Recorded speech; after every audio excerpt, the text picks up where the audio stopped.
Olá, minhas amigas e meus amigos. Nós vamos falar hoje sobre infarto do miocárdio.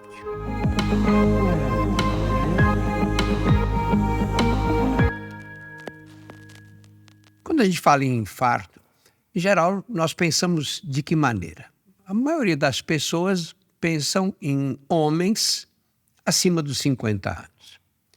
Você, às vezes, vê senhoras de 60 anos, por exemplo, que ficam preocupadas com o marido, brigam com ele, você precisa emagrecer, precisa fazer exercício, e ela mesma acha que ela não tem nenhuma necessidade porque as mulheres ficam protegidas dos infartos. Não é verdade. Realmente os hormônios sexuais femininos protegem a mulher, mas isso acontece até a menopausa. A partir da menopausa, o risco é igual para os dois sexos. Mas nós estamos vendo agora um fenômeno novo e muito perigoso porque ele é mal conhecido, que é o aumento da prevalência de infarto do miocárdio em pessoas mais jovens, homens mais jovens, abaixo dos 50 anos, e mulheres mais jovens, o que é mais chocante ainda, porque as mulheres corriam um risco mais alto depois de entrar na menopausa. Então, lá pelos 50 e tantos anos, 60 anos de idade. E agora começam a correr risco. Nós temos casos de infarto em mulheres de 40 anos, muito jovens ainda. Além dos fatores clássicos de risco para infarto do miocárdio, colesterol elevado, cigarro, vida sedentária, obesidade, enfim, aqueles fatores que todo mundo conhece, nós passamos até agora a influência de outros fatores. Por exemplo, crise de ansiedade, depressão, o estresse que as mulheres sofrem na sociedade, que é muito maior do que o estresse que nós, homens, sofremos, porque as mulheres, além dos estresses que nós temos com trabalho, com situação financeira, etc., elas ainda ficam encarregadas do trabalho doméstico e são elas que têm que dar mais atenção para os filhos em função da vida moderna. Então, esse é o tema que nós vamos discutir hoje. E para isso nós trouxemos a doutora Carolina Ferrari, que é médica cardiologista do Hospital São Luís e do Hospital Vila Lobos, em São Paulo. Este é mais um episódio do DrauzioCast, que faz parte da editoria Saber Viver, em parceria com a Drogaria São Paulo e as Drogarias Pacheco. Carolina, primeiro, seja bem-vinda. Obrigada, é um prazer estar aqui. E depois, vamos começar do básico mesmo, né? O que acontece no organismo quando ocorre um infarto? Então, o infarto, ele seria uma obstrução de uma das artérias do coração. Nós temos no coração, várias artérias que irrigam o coração para o coração conseguir fazer a sua função de bomba, Ele nutre de sangue o coração. Quando a gente tem algum grau de obstrução, seja uma obstrução total ou uma obstrução parcial, a gente tem o que a gente chama de infarto, que seria o ataque cardíaco, que popularmente as pessoas falam, e o que a gente chama, do ponto de vista médico, de infarto agudo do miocárdio. Quando a gente tem essa obstrução, seja ela completa, que é uma situação muito pior, ou parcial de alguma dessas artérias, a gente tem uma redução desse fluxo de sangue. E se eu tenho redução do fluxo de sangue, eu tenho menos oxigênio. E com isso, o paciente começa a ter as consequências dessa perda de oxigênio, de irrigação daquela determinada região do coração. Que aí seria a dor no peito, justamente por ter uma certa isquemia. Para a gente tentar fazer um contraponto, é como se eu obstruísse alguma artéria do braço e começasse a sentir a dor na mão, a mão começa a ficar mais gelada. Tentando fazer só uma comparação para as pessoas entenderem, é o que acontece no músculo do coração. Só que no músculo do coração a gente tem consequências muito mais graves. A gente pode ter arritmia, a gente tem perda de massa, de músculo do coração, e com isso prejudica bastante a função do coração. Então, o infarto em si seria isso por definição. Agora, os sintomas clássicos de infartos, os que todo mundo conhece, O clássico é dor no peito, a pessoa fica ofegante, a dor corre para o braço, mas esses sintomas nem sempre acontecem no infarto. Exatamente, nem Quais sempre. são os sintomas gerais, outros sintomas? Ó, os sintomas gerais são esses que você comentou, que são os mais clássicos, que a gente conhece aí por divulgação na mídia, até pelos próprios livros de medicina, mas em algumas populações a gente tem uma diferença desses sintomas. Que populações seriam essas? Os idosos, principalmente os idosos a partir de 80 anos, os pacientes diabéticos, os pacientes que têm doença renal, que fazem diálise, e as mulheres também. E quais seriam esses sintomas?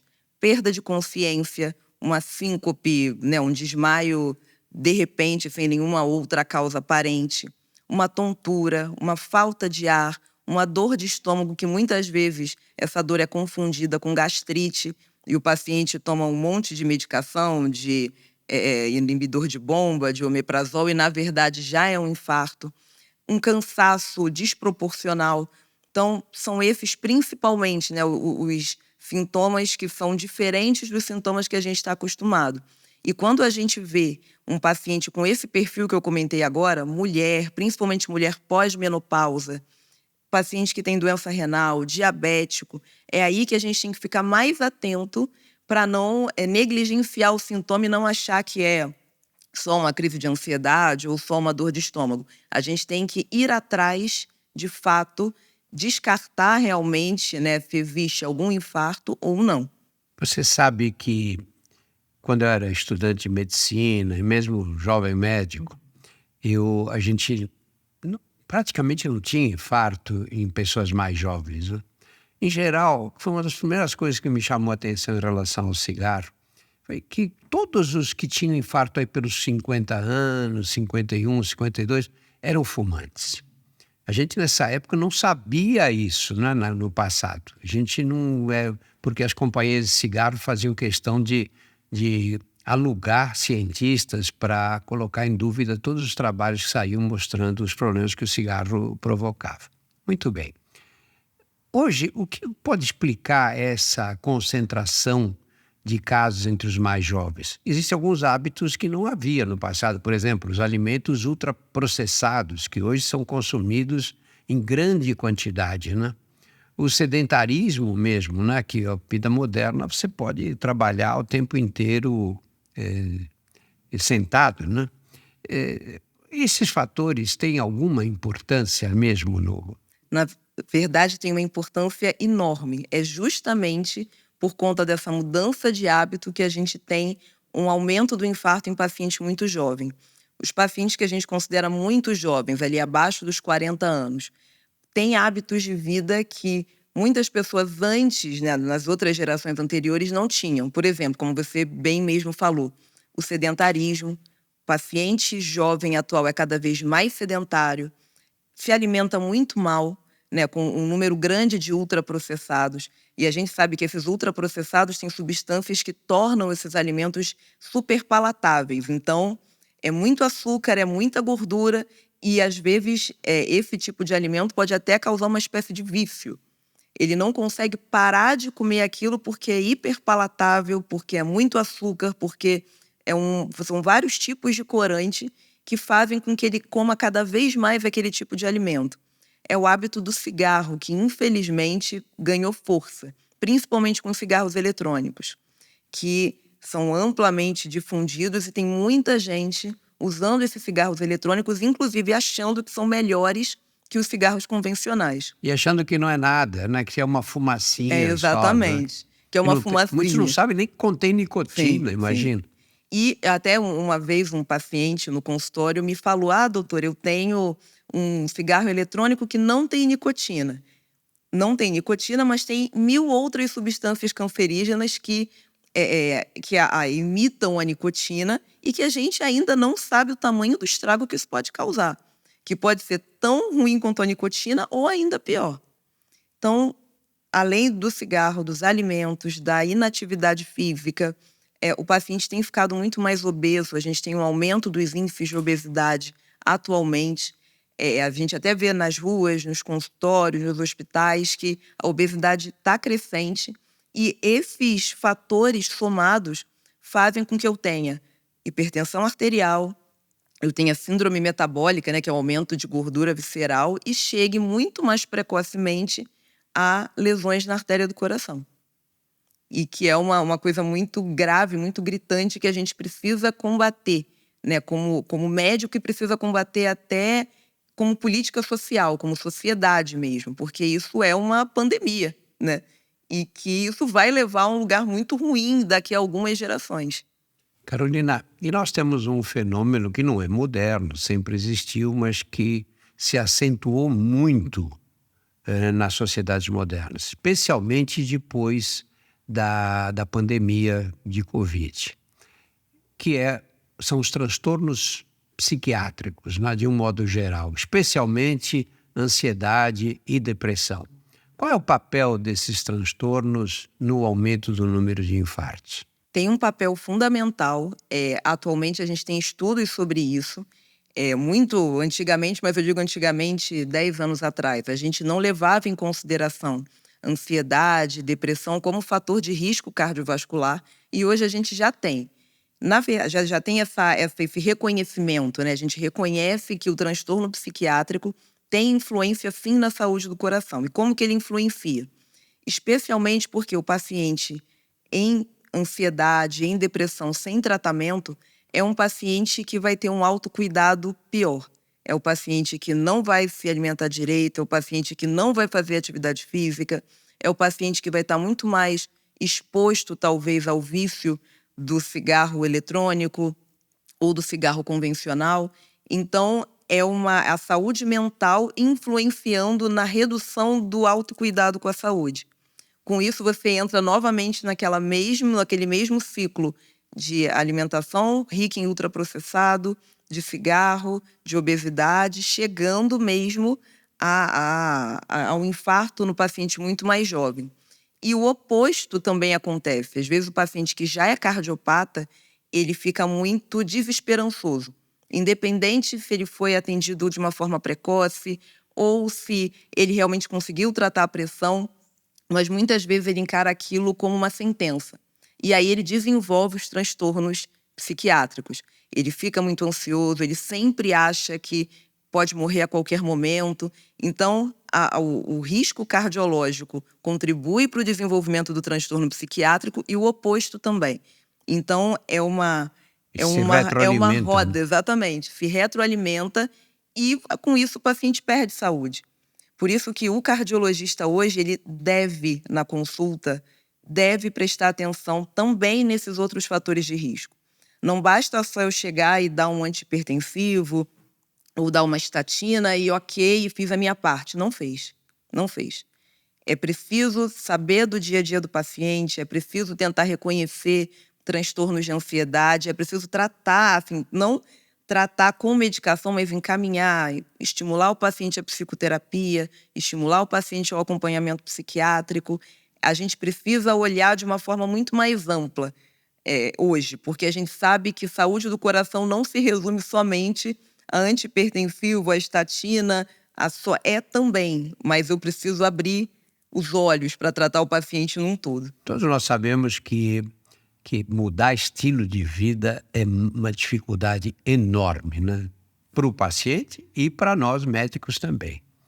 O que você diz para ele? Chega lá uma pessoa e fala, olha, meu pai teve um ataque cardíaco com, sei lá, 60 anos, eu morro de medo. O que eu preciso fazer para não cair nessa mesma situação? Eu concordo muito com você que mudar o estilo de vida é muito difícil. E chegar para um paciente e falar simplesmente para ele no consultório, olha, muda o estilo de vida. É muito só cumprir script, né? Olha, falei para mudar o estilo de vida, ponto. Eu gosto muito de trabalhar com metas acessíveis. O que você pode fazer no seu dia a dia para tentar trabalhar todos os pilares da saúde do coração? Por exemplo, você tem 40 minutos de almoço. Tentar nesses 40 minutos, você levar sua própria comida, sentar com calma nesses 40 minutos, talvez ouvir uma música que você goste para manejo do estresse, que a gente acabou de falar, que pode contribuir para aumentar o risco de infarto. Então, essa seria uma primeira meta. Ah, doutor, eu não tenho tempo para meditação ou para alguma coisa, para ter uma manhã para mim, mas que esses 40 minutos já sejam um começo. Quando você for na hora do almoço ou na hora do jantar, tentar escolher alimentos que são menos gordurosos, tentar fazer escolhas melhores. Hoje você pode comer até uma fritura, mas amanhã você não come, você come outra coisa. Ou então tenta não comer a gordura. Atividade física. Doutora, eu não tenho tempo de ficar 2 horas na academia, como a maioria de nós não tem, né? Isso hoje em dia, a nossa vida é muito corrida. Mas que você fique meia hora, que você ande mais, que você tente, ao invés de ir de carro até a porta do seu trabalho, estaciona 2 quarteirões antes. Anda um pouco mais, tenta subir mais escada, não vai de elevador. E a partir desse início de mudança pequena, a gente pode ir alcançando mudanças maiores. Porque eu não posso tentar falar com o paciente, olha, só serve se você fizer 2 horas de academia, se você cortar totalmente os ultraprocessados, isso pode se sustentar por 1 mês. Depois isso não vai ter efeito. Quando ele começa a ver resultados nas pequenas mudanças, ele se estimula a fazer novas mudanças. Isso acho que até é a recompensa. Ele vê que ele está ficando com mais disposição, ele vê que o corpo fica melhor, que ele tem ficado com mais resistência, que ele tem dormido melhor. Então, a gente começa dos resultados pequenos para alcançar resultados maiores. Né? Não adianta só cumprir o script de assim, mudança do estilo de vida. Carimbei e se vira. Né? Não dá para ser assim. Então... Olha, você sabe que eu sempre fico preocupado quando você diz que alguém, para fazer exercício, precisa antes fazer uma avaliação cardiológica. Claro que eu estou de acordo com isso, mas é inviável na prática. Você vai pegar um menino, uma menina de 20 anos e dizer você precisa fazer uma avaliação cardiológica, seria ótimo se fosse fácil. Mas onde ela vai fazer isso? Ela vai chegar no SUS e pedir para fazer uma avaliação cardiológica? Não tem prioridade para isso. Vai chegar... Nem nós temos cardiologistas suficientes no país para atender tanta gente. No convênio, ela não vai conseguir fazer os exames, porque o convênio vai dizer, você tem 20 anos de idade. Eu acho que, e se você diz tem que fazer uma avaliação cardiológica, você coloca uma barreira na frente da atividade física. Com certeza. Quais são as avaliações cardiológicas, vamos chamar de obrigatórias ou muito necessárias para quem vai desenvolver um programa de atividade física mais vigorosa? Para quem vai fazer uma atividade mais competitiva e mais vigorosa, pelo menos um ecocardiograma, para a gente ver a estrutura do coração, e um teste ergométrico, que é aquele da esteira, né, para uma avaliação funcional.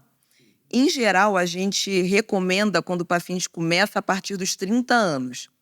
Com 20, abaixo dos 30, só se ele tiver alguma cardiopatia estrutural ou se ele tiver alguma história familiar de morte súbita, né? Morte súbita que eu digo em paciente, em algum familiar de 1º grau que morreu com menos de 50 anos subitamente.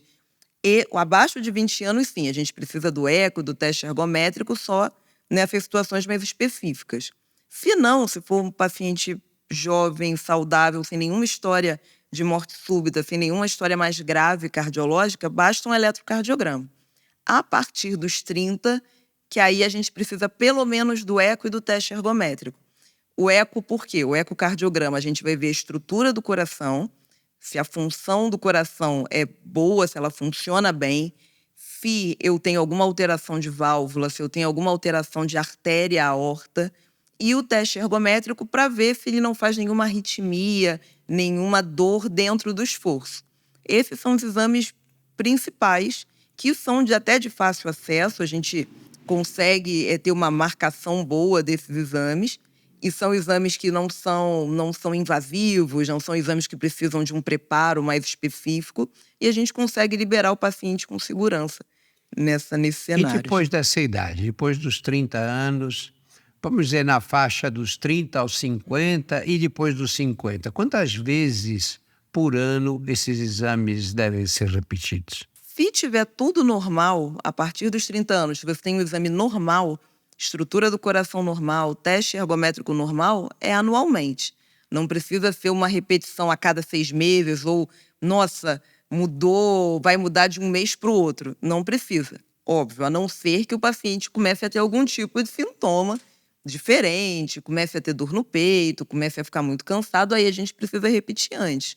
Mas, em geral, anualmente é o suficiente. Para todas as idades. Para todas as idades, dando tudo normal. Se a gente tem alguma alteração, aí a gente precisa reduzir esse tempo. Talvez fazer com 6 meses ou fazer no intervalo menor. Mas dando tudo normal, realmente não tem uma necessidade maior de você repetir com menos tempo. Anualmente, geralmente, até não só pelo que a gente vê nas diretrizes, mas pelo que a gente vê na prática, não costuma ser o suficiente.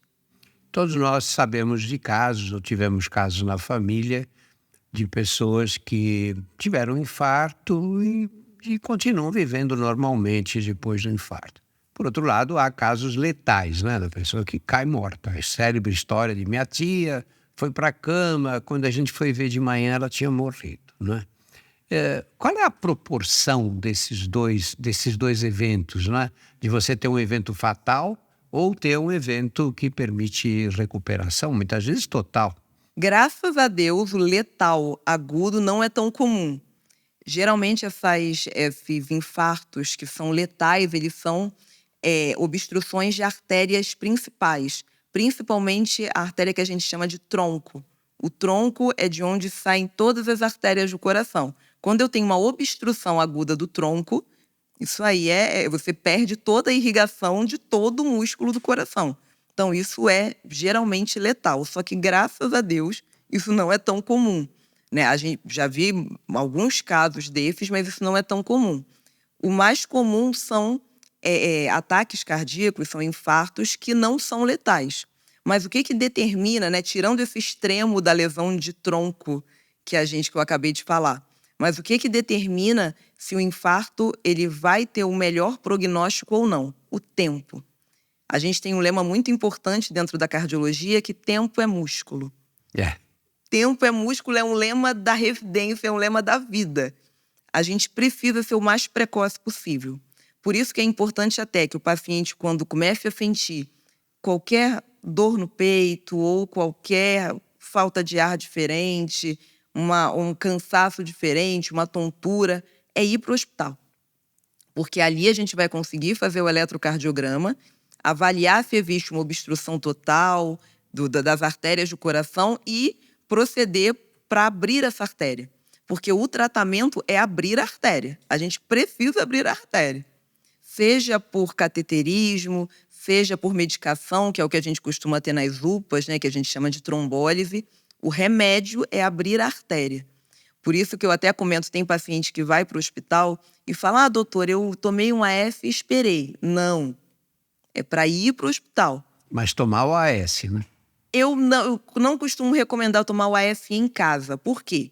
Já tive algumas situações de alguns pacientes em que não era exatamente um infarto, mas era uma situação muito dramática chamada dissecção de aorta, em que é uma dor lancinante, é uma dor absurda e, na verdade, não é uma obstrução de artéria do coração. É literalmente um rasgo na parede da artéria. E que eu preciso de cirurgia de emergência na maioria desses casos, né? Dependendo da localização desse rasgo, eu preciso de cirurgia de emergência. E se eu tomo o AF, que é uma medicação que afina o sangue, o risco de sangrar nessa cirurgia é enorme. Então, a grande recomendação é vá para o hospital. Se for dissecção, você não tomou o AF e vai acabar sangrando menos na cirurgia. Mas se for um infarto, o tempo de ida no hospital, se for 20 minutos, isso não vai fazer diferença no seu prognóstico. O que vai fazer diferença é abrir a artéria, que é a nossa função realmente no hospital e é o que salva a vida. É o que melhora o prognóstico, é o que deixa o paciente com a função do coração normal, é o que faz com que ele tenha uma sobrevida muito maior, muito melhor. Isso que você está dizendo é muito importante, especialmente para pessoas mais velhas, que sentiam um pouquinho de dor no peito quando faziam algum movimento mais brusco, mais intenso, e depois a dor passava. E aí um dia ele começa a sentir essa dor, está um pouco mais forte, mas como ele já teve outras no passado, ele disse: não, eu vou descansar e vou melhorar com esse descanso. O que leva a crer, o que leva a definir a importância da ida para o hospital, a importância de ir imediatamente para o hospital. A importância de ir para o hospital é justamente melhorar a sua chance de sobreviver. Que, como a gente falou no começo, o infarto é uma obstrução do fluxo de sangue para os músculos do coração. Então, quanto mais tempo eu ficar naquela falta de sangue, eu tenho maior risco de perder a função do coração, gerar uma insuficiência cardíaca, eu tenho mais risco de arritmia, eu tenho mais risco de evolução para quadros mais dramáticos, como choque cardiogênico, por exemplo. Por isso, o mais precoce é o ideal. Ah, doutora, mas cheguei no hospital, não era nada. Que bom, que bom. Eu falo para os meus pacientes, eu prefiro que você vá e não seja nada, do que você ficar em casa e acabar tendo uma repercussão muito grave, podendo ter o acesso ao atendimento. Então, assim, fiquei na dúvida, né? Assim, não é uma dor muscular, não é dor que quando eu aperto dói, e também não é aquela dor típica do infarto. Fiquei na dúvida, é um mal-estar, é uma queimação, é um cansaço, é uma tontura, foi um desmaio. Estou em dúvida, vá para o hospital.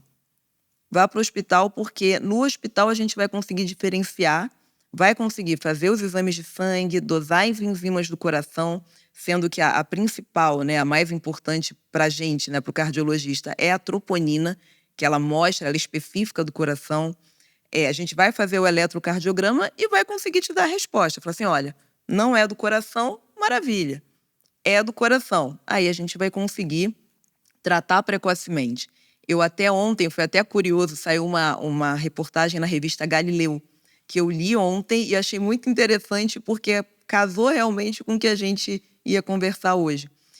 Teve um estudo da Coreia do Sul, que vai ser até apresentado no Congresso Europeu de Cardiologia, que vai acontecer agora no fim do mês, de que os pacientes que reconheceram, que eram instruídos e reconheciam os sintomas e iam direto, por isso iam direto para o hospital, eles tinham uma sobrevida 20% maior do que o paciente que postergava. Então, assim, o ir para o hospital não é uma bobeira.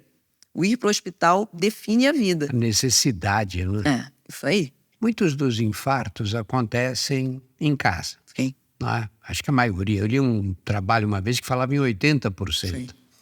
E a pessoa, de repente, tem um infarto desses, se tem uma dor forte, ela mesmo percebe que está tendo alguma coisa estranha, pede ajuda para ir para o hospital.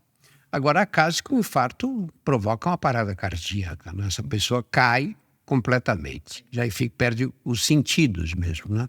Não é capaz de responder. Quem está perto, o que deve fazer de imediato? De imediato, primeira coisa, checar o pulso, né? A gente checa o pulso na artéria do pescoço. Não, se você não sentiu, 10 segundos, não precisa ficar muito tempo com dúvida. Será que eu senti? Será que eu não senti?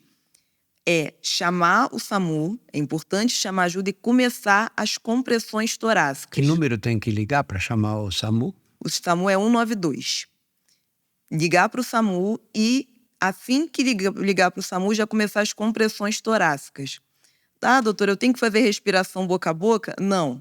O que é importante é uma compressão torácica bem feita, né? A gente até, nos congressos de cardiologia, conta como se você estivesse cantando Staying Alive, sabe? Do Bee Gees, é a velocidade que você tem que fazer. E você vai fazendo a manobra, substituindo com outra pessoa, porque você vai acabar cansando, enquanto o SAMU chega. Em muitos lugares, a gente tem o desfibrilador externo, em muitos lugares públicos. Aqui no Brasil a gente tem. Então, é a massagem e pegar o desfibrilador externo, que ele é autoexplicativo. Você vai colocar as pás, né, nesse paciente que está desacordado, que está sem pulso.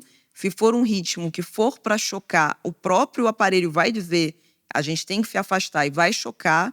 Assim que chocar, você continua a manobra até o SAMU chegar e levar esse paciente. Mas o cuidar, essa rapidez também é fundamental para o paciente sobreviver. Esse extra-hospitalar também é muito importante para o paciente sobreviver. Eu acabei de voltar de férias, inclusive, eu estava em Londres, e aí em Londres, em vários lugares, a gente tinha o DEA. Eu até fiz um vídeo, botei até no meu Instagram profissional, porque era em todos os lugares.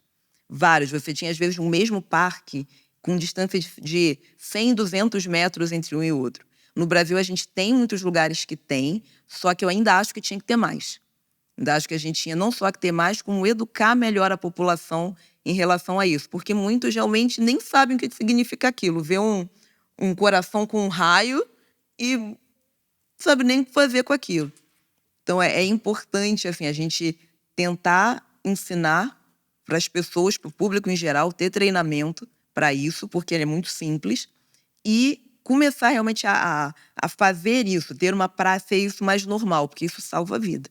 Você sabe que uma vez eu fiz no Fantástico uma demonstração dessas, de como você deve fazer a massagem cardíaca. E dando essas orientações que você acabou de dar.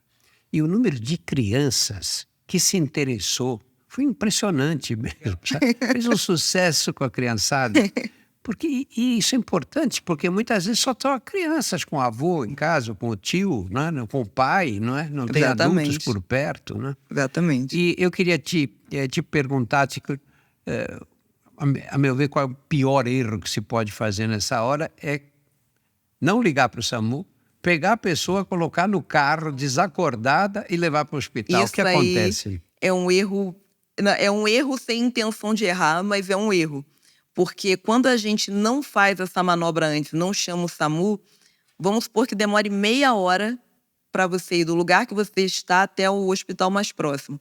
É meia hora que esse coração está sem fluxo de sangue. É meia hora em que você gerou um dano, gerou uma perda de massa muscular do coração gigante e que muitas vezes não vai se regenerar, não vai dar tempo. É rapidez. Mais uma vez, o tempo é músculo. O tempo é músculo não só nos casos de infarto em que o paciente não teve uma parada cardíaca, mas o tempo é músculo também nessas situações.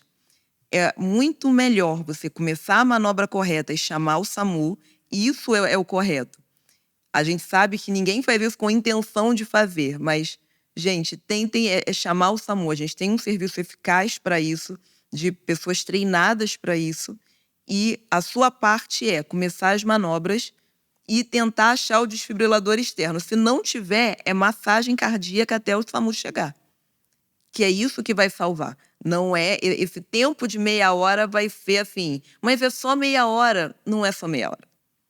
É a perda de músculo, é a perda de vida, tem uma consequência muito maior. Então, é muito importante ser o mais precoce possível. Eu tinha um professor de cardiologia que dizia, ele trabalhava no pronto-socorro do Hospital das Clínicas, e ele dizia, tem que deixar claro para a população que nessa hora, você pôr a pessoa num carro e levar para o hospital, você está transportando um cadáver. Sim. Essa pessoa está morta. Sim. Aí, porque muita gente diz, pô, eu vou ficar fazendo massagem cardíaca, e se o SAMU não vier? Bom, se o SAMU não vier, é a morte. Sim, sim. Que será a morte também se você decidir transportar essa pessoa nessa condição. Sim. A única chance de sobrevivência é a chegada do SAMU. Não é? E o SAMU pode até demorar, mas ele chega. Tem mais um detalhe, eu acho que sempre essa coisa da respiração boca a boca, que eu, quando aprendi a fazer massagem cardíaca, você fazia acho que 3 ou 5 movimentos e depois você tapava o nariz da pessoa e insuflava o ar pela boca. Isso é um problema, não é? Porque você está na rua, quem está lá é um desconhecido, não é? Muita gente tinha receio de fazer esse tipo de procedimento e na verdade tem razão. E vocês, de repente, acabaram com a respiração boca a boca. Ela faz muita diferença? Não. Ela, tanto que nos ACLFs mais atuais, não é nem mais ABC. É CAB, que seria o que? O ABC seria respiração, respiração e depois a circulação, circulação que seria a compressão. Nós colocamos a compressão em primeiro lugar. Então, por isso até que eu reforcei um pouquinho antes. A compressão torácica, né, que é a massagem cardíaca, é o mais importante. Muito antes, você não precisa fazer a respiração boca a boca, nada disso. Isso não tem tanto benefício em sobrevida. O que tem benefício é a compressão, que não vai expor a pessoa que está ajudando, que está fazendo a manobra, né, a massagem cardíaca, não vai expor a doença, não vai expor a nenhum risco, que é realmente só a compressão. Então, a compressão é o mais importante e a respiração de tapar o nariz, isso não precisa fazer mesmo, não. Simplifica, não é? E simplifica muito, exatamente. Também. Bom, aí aconteceu o infarto. Essa pessoa foi atendida, sobreviveu, Sim, claro. sim. E depois disso, qual é o objetivo? Como segue o tratamento? Então, depois que a gente coloca, né, o famoso stent, porque quando eu tenho uma obstrução de artéria do coração, a gente coloca uma molinha, que é o stent, que abre novamente o fluxo de sangue e o sangue consegue passar normalmente e irrigar o músculo do coração. Doutor, então estou livre, já tenho alta? Não. Não quer dizer que você vai viver uma vida amarrada, uma vida sem poder fazer nada. Não, mas você tem que ter cuidados. O primeiro deles é tomar todas as medicações que o seu cardiologista passar. E essas medicações são usadas para fazer o quê? Para conseguir que Elas efeito? são, assim, duas que são os antiagregantes. Elas são usadas para evitar que esse stent feche, porque até o que eu explico para os pacientes, o stent é uma prótese. Ele não nasceu com você. Então, ele não vai ser nunca igual à parede da sua artéria normal. Para isso, para ele se manter aberto, eu preciso de medicações como, primeiro, esses antiagregantes, que deixam o sangue mais fino. E o tempo de tratamento você vai acompanhar junto com o seu cardiologista para a gente definir realmente o tempo de tratamento. 1 ano é certo. E depois o ajuste é realmente junto com o cardiologista ali, que você vai casar com ele. Nada de botei um stent e vou sumir no mundo. Tem que casar com o cardiologista e chamar de seu. Eu sempre brinco com isso. E tem as medicações que vão tratar a parte microvascular. O que eu quero dizer com isso? Para a gente chegar numa obstrução de artéria do coração, ela não surgiu do nada. Ela surgiu das microarterinhas que estão ali dentro do nosso músculo do coração, até chegar nas macroartérias, e aí ocorre a oclusão. Como que eu vou tratar essa doença de microartéria que já existe, né? Com outras medicações também para o coração, os beta-bloqueadores, os inibidores da ECA. Então, a gama de medicação vai ser importante. Mas para nisso? Não. Mudança do estilo de vida, como a gente falou, mesmo que mudanças iniciais, mas sempre se manter comprometido com atividade física. Claro que você não vai sair de um infarto e vai correr 10 quilômetros, não. Mas, dependendo do grau do seu infarto, na primeira, segunda semana, você não só pode, como deve começar a caminhar com orientação do seu cardiologista, com certeza, ter uma alimentação mais saudável, ter um sono melhor, ter um manejo do estresse melhor. Então, é um tratamento para a vida toda, com medicação e com as mudanças de alimentação, a atividade física, coisa que antigamente muita gente falava, você infartou, então você tem que ficar Fazer quietinho. repouso. Não, hoje em dia não é isso.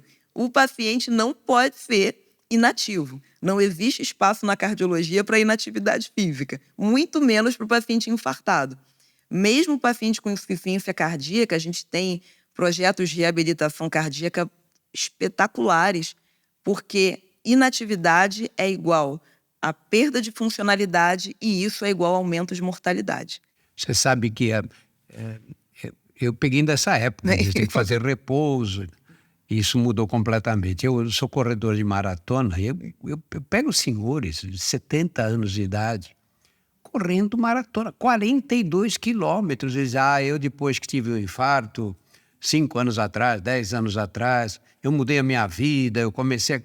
Quer dizer, a capacidade de recuperação do músculo cardíaco é enorme, Sim, não é? sim, com certeza. Em certos casos, é possível o cara correr 42 quilômetros depois do infarto. Com certeza. Né? Com o tratamento adequado e com o comprometimento com a própria saúde, porque não adianta nada a gente falar, mas o paciente não mudar a cabeça.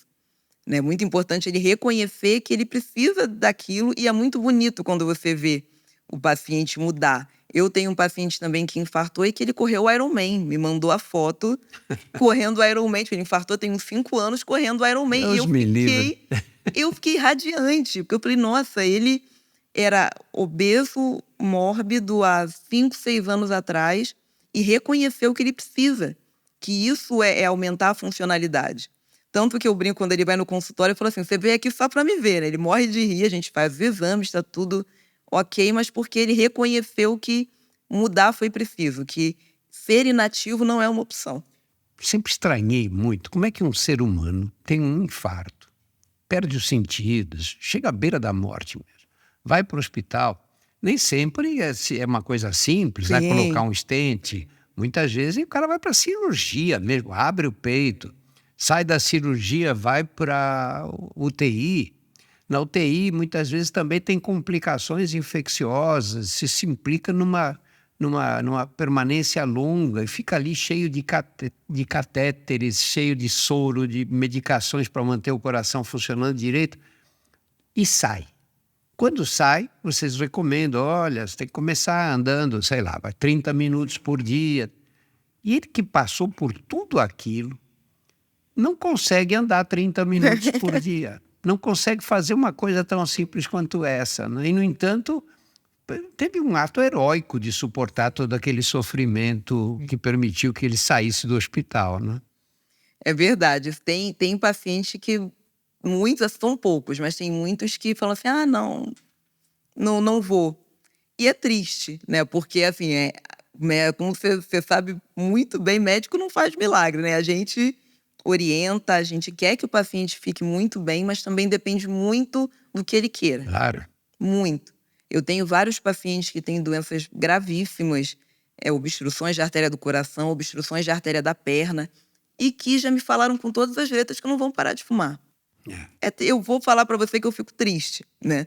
Tem muita gente que não é médica, né? Mas que comenta assim, poxa, mas ele não quer, deixa para lá, mas... Mas você sabe o que vai acontecer com ele, né? Exatamente. Assim, e o pior é que toda vez eu insisto, sabe? Assim, eu ainda fico, não desisto nunca. Toda consulta eu falo assim, então, já pensou? Sempre a resposta é não, mas assim, um dia vai que, né? Eu vou batendo, vai que uma hora dá certo. Para a gente encerrar, Carolina, eu queria você, na sua experiência pessoal mesmo, no seu consultório, etc., nos hospitais em que você atende, você tem visto mesmo esse aumento dos infartos do miocárdio em jovens? Muito. Mulheres e homens? Mulheres e homens, muito. Assim, a gente tem tido esse fenômeno que é relativamente recente, vamos botar aí nos últimos 4 a 5 anos, tem tido muito, né, justamente por esses fatores que a gente conversou, de alimentação, de cigarro, de inatividade física, de não cuidado com a saúde mental, que muitas vezes não é nem porque a pessoa não queira ter, é porque ela não vê a importância disso. Então, o que eu acho que eu posso deixar até de recado para as pessoas mais jovens? Cuidem da saúde. Cuidem da saúde do coração, porque isso não é invenção da mídia, não é invenção de médicos, não. A gente vê mesmo todos os dias pacientes com doenças gravíssimas da artéria do coração e doenças que a gente via, assim, complexidade de obstruções da artéria do coração de pacientes de 70 anos. Né? Eu tenho um paciente muito querido, inclusive, que com 49 anos ele tem uma lesão gravíssima e porque fuma, porque está mais acima do peso e não quis mudar até então. Então, a gente tem lesões, e a lesão que a gente via em paciente com 70 anos. Então, cuidem da saúde. A alimentação saudável não é balela, não é não é frescura. A atividade física não é balela, não é para ficar igual o Hulk, não. A atividade física vai melhorar a sua qualidade de vida, vai melhorar o seu colesterol, vai melhorar o seu metabolismo. Além dos benefícios psíquicos também, vai melhorar a ansiedade, vai melhorar a depressão. Não fumem, nem cigarro eletrônico. Nem por brincadeira. Nem por brincadeira, isso não é brincadeira. Quer brincar, brinca de outra coisa, brinca de correr, brinca de, sabe, faz algum desafio de corrida. Não brinquem com isso, porque isso realmente vicia. E isso vai te levar a um prognóstico muito ruim, um infarto com menos de 40 anos. Então, assim, o básico bem feito de alimentação, de visitar o cardiologista, de fazer os exames, de atividade física, o básico bem feito funciona. Só que ele não tem sido feito. Então, a gente acaba tendo uma consequência negativa. Então, vamos cortar essa consequência agora. Carolina, muito obrigado. Muito bom ter você aqui com a Eu gente. que agradeço. Em nosso portal há mais de 100 Drauziocasts que versam sobre os assuntos muito variados. Acompanhe também os nossos outros podcasts, o Porquê Dói, o Saúde Sem Tabu e outras histórias. Muito obrigado pela atenção e especialmente para você, Carolina. Muito obrigada, foi um prazer.